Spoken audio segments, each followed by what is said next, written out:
Hey guys, welcome to our YouTube channel. आप सबका स्वागत है आपके अपने यूट्यूब चैनल में। अगर आप अपने यूट्यूब चैनल पे नए हैं तो चैनल को सब्सक्राइब करना बिल्कुल ना भूलें, वीडियोस को लाइक करें और शेयर करें। तो चलते हैं आज के वीडियो की तरफ। Thank you.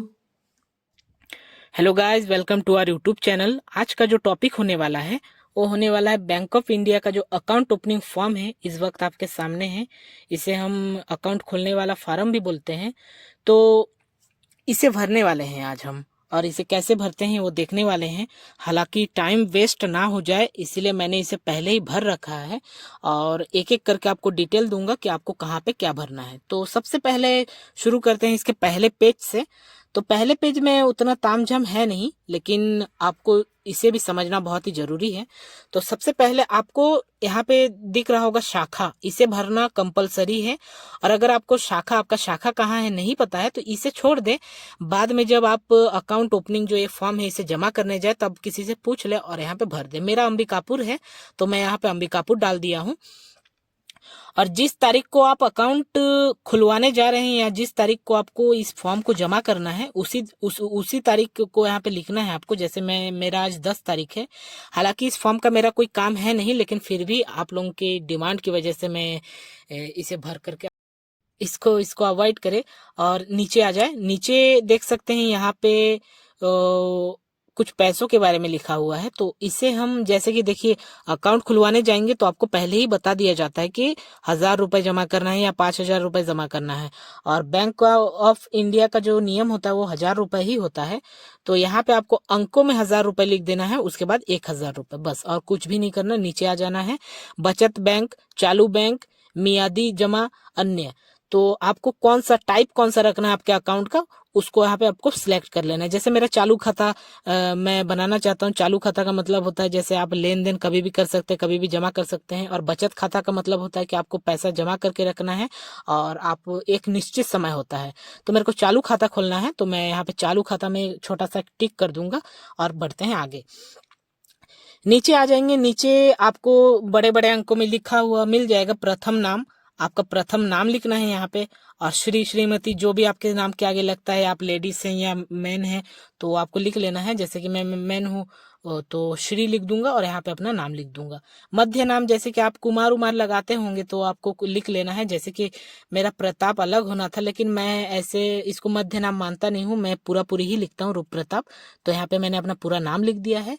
मध्य नाम आपका है तो लिख दीजिए, नहीं तो नहीं है तो इसे छोड़ दीजिए। और आ जाते हैं बाद में, इसमें उपनाम अपना सरनेम यहाँ पे डाल देना है। तो मैंने अपना यहाँ पे सरनेम डाल रखा है। उसके बाद नीचे आ जाएंगे। और अगर आप लड़की हैं या अभी अभी आपका शादी हो चुका है और आपको ये वाला जो डैश है इसको भरना जरूरी है, क्योंकि इसमें आप देख सकते हैं कि विवाह पूर्व नाम महिला आवेदक के लिए। आप अगर महिला आवेदक हैं और आपका शादी हो चुका है तो इसको आपको भरना है। और क्या भरना है, इसमें आपका नाम तो सेम ही रहेगा और मध्य नाम मैंने आपको कहा ही वो भी सेम ही रहेगा।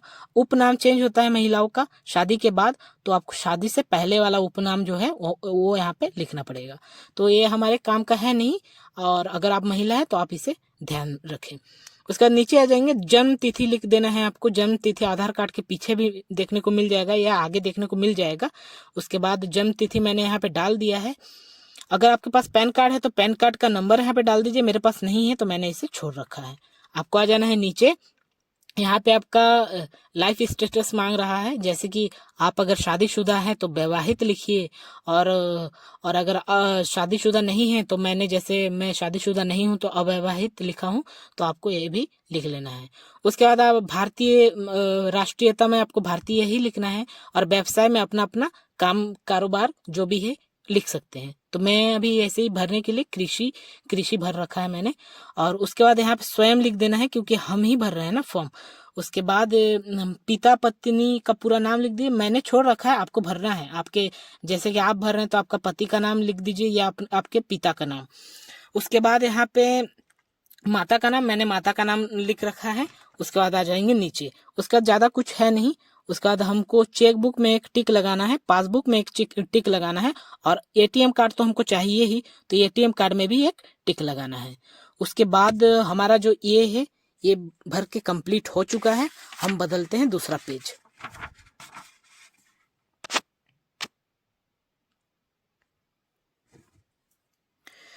तो दूसरे पेज में हमको कुछ इस तरह का भरना है।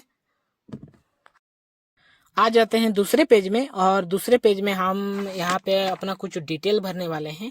मैंने भर रखा है, आप देख ही सकते हैं। जैसे कि यहाँ पे फ्लैट क्रमांक, तो आपका जो हाउस नंबर है, हाउस नंबर आपको डाल लेना है। ये उतना इम्पोर्टेंट है नहीं, लेकिन मेरा हाउस नंबर मुझे याद था तो मैंने 164 जो है लिख रखा है।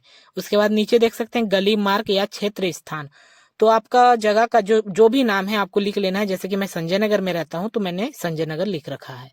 यहाँ पे नीचे आ जाएंगे शहर एवं जिला, तो मैंने सिर्फ जिला का नाम लिखा है, आपको शहर का नाम भी लिखना है। जैसे आप अंबिकापुर में, मैंने कहा ना मैं अंबिकापुर में रहता हूँ, तो यहाँ पे सबसे पहले मेरे को अंबिकापुर लिखना था, लेकिन ये कंपलसरी है नहीं, लेकिन आपको लिख लेना है। यहाँ पे अंबिकापुर होता, अंबिकापुर और सूरजपुर, तो आपको अपना शहर और जिला दोनों का नाम यहाँ पे लिख लेना है।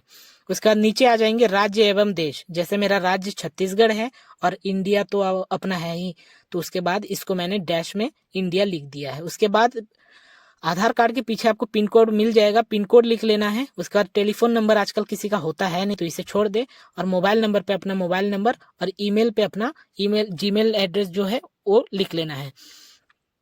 इनमें से मिलता जुलता कुछ कुछ सवाल यहाँ पे पूछा जाएगा, आपको देख करके यहीं से भर के इसको कंप्लीट कर लेना है। सेम चीज यहाँ पे भी है, कुछ कुछ छोड़ के सेम चीज ही पूछा गया है, तो इसे देखकर आपको भर लेना है। वीडियो को पॉज करके देख के बढ़िया से भर लेना है। उसके बाद आपको कुछ भी नहीं करना है, ये सब छोड़ दे। और आपको सबसे इम्पोर्टेंट चीज, आपको एक पासपोर्ट साइज फोटो ले लेना है और वो फोटो को यहाँ पे चिपका लेना है। और आधार कार्ड का डिटेल मैंने यहाँ पे भरा नहीं है, आपको भरना आवश्यक है। आधार नंबर यहाँ पे मांगा जा रहा है, देख सकते हैं आप। आपको एक एक करके आधार कार्ड नंबर यहाँ पे अच्छे से भर लेना है। बढ़ते हैं तीसरे पेज की तरफ। तीसरे पेज में आपको कुछ भी नहीं करना है तीसरे पेज में, और तीसरे पेज में सिर्फ आपको यहाँ पे हस्ताक्षर लिखना है। और नॉमिनी आपको मालूम ही होगा कि खाता आपके बाद अगर अनहोनी या कुछ भी हो जाए, भगवान ना करे, तो आपके बाद जिसका नाम रहेगा, यानी जैसे मेरी माता जी है, तो मैं इनको अपना नॉमिनी बनाना चाहता हूँ, तो इनका साइन यहाँ पे लगेगा। तो आप जिनको नॉमिनी बनाना चाहते हैं, दो लोगों को आप बना सकते हैं। तो मैंने फिलहाल एक ही आप लोगों को दिखाने के लिए भर रखा है, तो आप एक और जैसे अपने माता पिता या किसी को भी आप नॉमिनी में बना सकते हैं, तो उनका भी यहाँ पे हस्ताक्षर जो है कर सकते हैं। बढ़ते हैं चौथे पेज की तरफ। चौथे पेज में भी कुछ भी नहीं करना है आपको, ये सब को अवॉइड करना है। पहला जो है पहला क्रमांक, इसको आपको टिक कर लेना है, ये सब छोड़ दें। और उसके बाद यहाँ पे डेट लिख दे और इसको भी छोड़ दे। नीचे यहाँ पे जहां जहां दिनांक मांगा है, 2 जगह दिनांक मांगा है, आपको दिनांक लिख देना है। जैसे कि, और यहाँ पे व्यवसाय मांगा है, तो मैंने व्यवसाय में पहले ही कृषि लिख रखा था, तो मैंने यहाँ पे कृषि लिखा, आप अपना भर सकते हैं। उसके बाद आपको इस फॉर्म में और कुछ भी नहीं करना है। बाद बाकी आपको ये लास्ट जो पन्ना है इसे पलट लेना है। सॉरी, लास्ट नहीं है, इसके बाद और एक पन्ना है, लेकिन वो कोई काम का है नहीं। तो इसके बाद हमको आ जाना है यहाँ पे आपको इसको ध्यान से देख लेना है। यहाँ पे आयकर के बारे में पूछा जा रहा है कि क्या आप आयकर के दायरे में आते हैं, तो मैं तो नहीं आता हूँ, इसलिए मैंने नहीं लिखा है। और अगर आप जीएसटी या टैक्स पे वगैरह करते हैं, तो आपको इसको हाँ करके यहाँ पे जो जो मांगा जा रहा है इसे फिल कर देना। यहाँ पे एक तो डेट मांगा जा रहा है कि आपने लास्ट बार आयकर कब भरा था, इसे करके टिक करिए। और अगर पैन नंबर ना है, पैन कार्ड आपके पास नहीं है, तो यहाँ पे लिख देना है। पैन कार्ड आपके पास क्यों नहीं है ये यहाँ पे लिख देना है। तो मैंने इसे लिखा नहीं था, तो चलिए लिखते हैं आवेदन ना कर पाना। तो यहाँ पे मैंने लिख दिया है आवेदन ना कर पाना। तो उसके बाद बढ़ते हैं नीचे। यहाँ पे देखिए मैं के सामने अपना नाम लिख देना है। जैसे मेरा नाम रूप प्रताप है, तो मैं अपना नाम लिख दूंगा। उसके बाद दिनांक, फिर दिनांक, उसके बाद स्थान, जैसे कि मैंने शाखा बताया था अंबिकापुर, जहाँ पे आप फार्म जमा कर रहे हैं वहाँ का ही एड्रेस आपको वो करना है। तो अंबिकापुर मैंने अभी यहाँ पे लिख रखा है, और यहाँ पे अपना एक हस्ताक्षर। उसके बाद आ जाना है, नॉमिनी का नाम मांगा जा रहा है। जैसे मैंने अपने माता जी का नाम नॉमिनी में दिया था, तो यहाँ पे प्रभाती, और यहाँ पे अपना माता जी का एड्रेस, तो हम सब तो एक ही जगह हैं, तो संजय नगर ही होगा। और उसके बाद संबंध में बेटा तो बेटा, उसके बाद आयु, और उसके बाद माता जी का आधार कार्ड में जो एड्रेस जन्म तिथि लिखा हुआ है उसे आपको यहाँ पे भर देना है। उसके बाद नीचे आ जाना है, ये बहुत ही इम्पोर्टेंट है।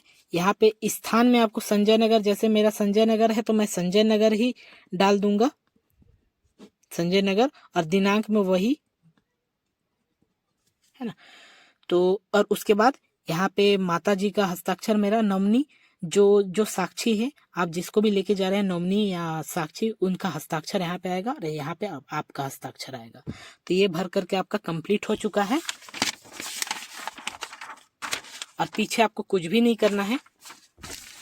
और इसी के साथ साथ जो अपना अकाउंट ओपनिंग फॉर्म है वो पूरी तरह से भर के तैयार हो चुका है। और जो भी छोटा मोटा अगर कोई भी दिक्कत हो तो आप वहाँ पे मैनेजर बैठे होंगे तो उनको दे सकते हैं और उनसे पूछ सकते हैं और उनके द्वारा आपको अच्छी सुविधा प्राप्त हो जाएगी।